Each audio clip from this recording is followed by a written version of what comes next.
বেনজির সাহেব যে নিজে ধরা খেয়েছেন সেটি এখন পানির মতো পরিষ্কার। এই যে দেখেন, এটা নাকি তাদের পারিবারিক ব্যবসা, বুঝছেন, চলে আসছে বিশাল সাম্রাজ্য গোপালগঞ্জে। এটি নাকি প্রতিষ্ঠা করে, সেই খামারের আয় থেকে আস্তে আস্তে ব্যবসা বৃদ্ধি হয়। পরবর্তীকালে মৎস্য খামারের পাশাপাশি ছোট্ট একটি পুকুর থেকে আজকে নাকি সেখানে বিশাল বড় সাম্রাজ্য, মানে ওই পুকুরের লাভ দিয়ে নাকি আজকে এই তার ব্যবসা বড় হয়েছে। সে নিজেই বলছে ব্যবসার জন্য শত শত কোটি টাকার প্রয়োজন হয় না, বা এই ধরনের শত শত কোটি টাকার বিনিয়োগের প্রয়োজন হয় না। মানে সে হাজার হাজার বিঘা জমির উপরে বিশাল সাম্রাজ্য বানিয়েছে।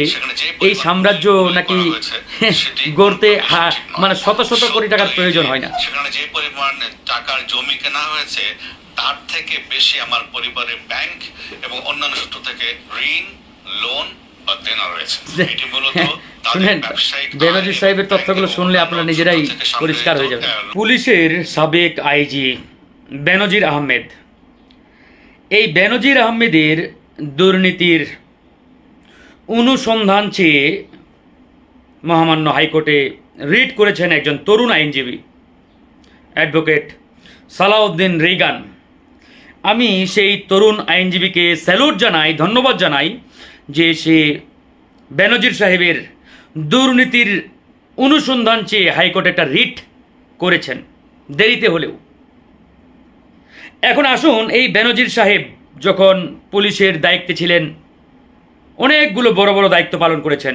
পুলিশের প্রধান হয়েছেন, তার আগে ডিএমপির কমিশনার ছিলেন, তার আগে র্যাবের মহাপরিচালক ছিলেন। এরকম অসংখ্য গুরুত্বপূর্ণ দায়িত্ব পালন করেছেন ডক্টর বেনজির আহমেদ। এবং পুলিশের দায়িত্ব পালনকালে বা দায়িত্বে থাকাকালে বেনজির সাহেব যে পরিমাণ সুযোগ সুবিধা গ্রহণ করেছেন, প্রোটোকল গ্রহণ করেছেন, এটা আসলে বলা বাহুল্য। অনেকেই জানেন, তার সাথে যারা চাকরি করেছেন, তার সাথে যারা ছিলেন, সবাই জানেন যে বেনজির সাহেব পুলিশের দায়িত্বে থাকাকালে মানে 2-4 জন মন্ত্রীর যে প্রোটোকল, সেই প্রোটোকল তিনি ভোগ করেছেন, সেই প্রোটোকল তিনি খেয়েছেন।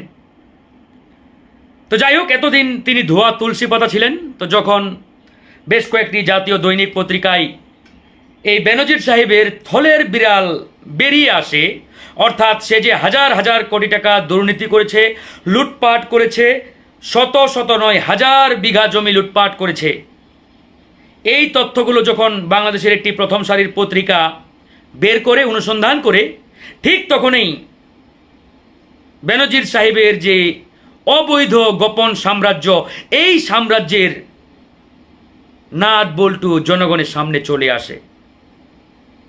কত শত বিঘা জমি জোর করে মানুষের কাছ থেকে ছিনতাই করেছে পুলিশের এই সাবেক আইজি বেনজির।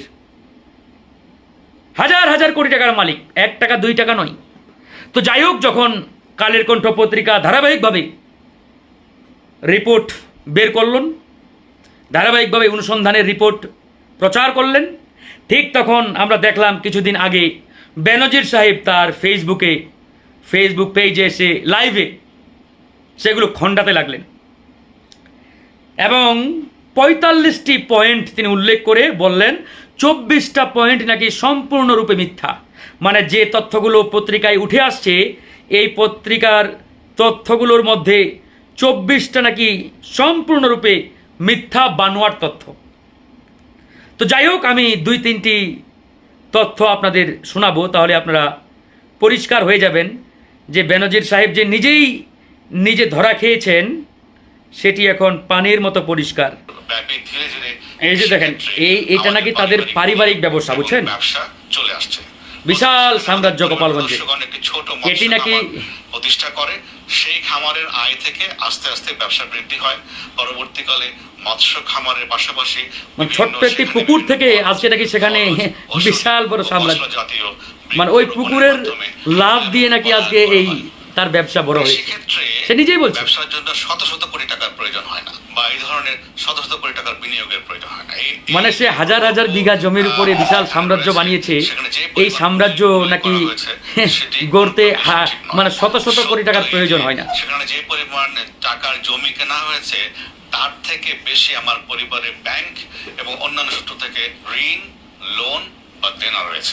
এটি মূলত শুনেন, বেনজির সাহেবের তথ্যগুলো শুনলে আপনারা নিজেরাই পরিষ্কার হয়ে যাবে। লোনের মাধ্যমে এই ব্যবসা প্রতিষ্ঠানকে তারা 2001 গড়ে তুলেছে। যে অনেক বড় নিউজ। তথাকথিত থলের বিড়াল বে তার স্ত্রী এবং তার মেয়ের নামে যে শত শত কোটি টাকার রিপোর্ট পত্রিকায় আসছে, সেখানে বেনজির সাহেব বলছেন তার স্ত্রী সাংবিধানিকভাবে মানে সংবিধান মেনেই নাকি ব্যবসা করে আসছেন এবং এটা বাংলাদেশে আইনগতভাবে বৈধ। হ্যাঁ, আমরাও বলি, আইনে কোথাও লেখা নেই যে পুলিশের কোনো কর্মকর্তার স্ত্রী ব্যবসা করতে পারবে না। কিন্তু কথা হচ্ছে এই যে বেনজির সাহেবের স্ত্রী এবং তার মেয়ে, তাদের আয়ের উৎসটা কি, মানে সোর্স অফ ইনকামটা কি?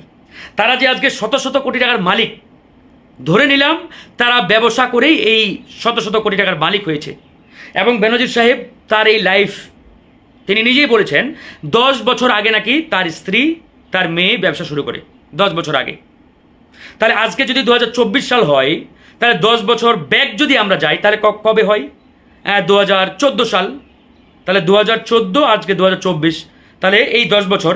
তার মানে তার স্ত্রী এবং তার মেয়ে 2014 সাল থেকে ব্যবসা শুরু করেছে এবং এই 10 বছরে তারা ব্যবসা করে আজকে শত শত কোটি টাকার মালিক এবং যাদের সোর্স অফ ইনকাম বলে কিছু নেই। এখন আমি বেনজির সাহেবের প্রোফাইল ঘেটে দেখলাম, বেনজির সাহেব র্যাবের ডিজি অর্থাৎ মহাপরিচালক হন 2015 সালে। তার মানে ওনার ওয়াইফ, ওনার মেয়ে, উনি র্যাবের ডিজি হওয়ার একটু আগে অর্থাৎ ওই সময়ে তারা ব্যবসা শুরু করেন। এরপরে তিনি ডিএমপির কমিশনার হন, পুলিশের সর্বশেষ আইজি হন, প্রধান হন। এর মধ্যে তারা এত বড় আলাদ্দিনের প্রদীপ পেয়ে যান হাতে, ব্যবসাতে লাভ করতে করতে করতে আজকে শত শত কোটি টাকার মালিক। আর বেনজির সাহেব তার সম্পদের হিসাব তো পত্রিকাতেই আসছে, আমরা আর বললামই না। হাজার হাজার কোটি টাকা, হাজার হাজার কোটি টাকা, 1600 বিঘা জমির মালিক বেনজির সাহেব। চিন্তা করে দেখুন। এবং তিনি নিজেই লাইভে এসে যে ডিফেন্স করছেন, একটা ডিফেন্সও তিনি পরিপূর্ণভাবে করতে পারেন নাই। আমি তো ওনাকে চ্যালেঞ্জ দিয়েছি যে আপনি যে তথ্যগুলো এখানে বলছেন, যে পত্রিকাটি রিউজ করেছে, যে পত্রিকাটি রিপোর্ট করেছে অনুসন্ধান করে, সেই অনুসন্ধানী রিপোর্ট যদি মিথ্যা হয় আপনি যেভাবে বললেন, তাহলে আপনি ওই পত্রিকার বিরুদ্ধে মামলা করেন হাইকোর্টে, সুপ্রিম কোর্টে। তো আপনি মামলা করার সাহস কেন দেখাচ্ছেন না? আপনি যদি লিগাল হন, বৈধ হন, অনেস্ট হন, সত্যিকার অর্থেই যদি আপনার সম্পদ না থাকে, পত্রিকা যদি আপনার বিরুদ্ধে মিথ্যা তথ্য ছাপিয়ে আপনাকে মানে হেয় প্রতিপন্ন করতে চাই, তাহলে আপনি হাইকোর্টে গিয়ে মামলা করেন, সুযোগ আছে তো। সেই পত্রিকার বিরুদ্ধে হাইকোর্ট, সুপ্রিম কোর্ট সব জায়গা আছে আপনার জন্য মামলা করার রাস্তা খোলা। কিন্তু আপনি মামলা করার দিকে যাচ্ছেন না। একবার বলেনও নাই মুখে যে আমি আইনগত মানে যে আমার করণীয় আমি সেটা করবো, বা আইনগতভাবে আমি এটার বিরুদ্ধে আমি দাঁড়াবো। একটা বারের জন্য তিনি কিন্তু বলেন নাই। কারণ তার ভিতরে যে দুর্বলতা এবং তিনি যে আসলেই হাজার কোটি টাকা লুটপাট করেছেন, এটি পানির মতো পরিষ্কার। তো যাই হোক, সেই জায়গা থেকে আমরা বারবার বলে আসছি, কিন্তু এতদিন কেউ কর্ণপাত করে নাই। তো আজকে যাই হোক, বাংলাদেশ সুপ্রিম কোর্টে একজন আইনজীবী হাইকোর্ট ডিভিশনে যে রিটটি করেছেন সালাউদ্দিন রিগান ভাই, ওনাকে আমি স্যালুট জানাই যে দেরিতে হলেও তিনি বুঝতে পেরেছেন এবং তিনি হাইকোর্টের সংশ্লিষ্ট শাখায় বেনজির সাহেবের এই বিশাল যে সাম্রাজ্য, এই সাম্রাজ্যের অনুসন্ধান চেয়ে তিনি রিটটি করেছেন।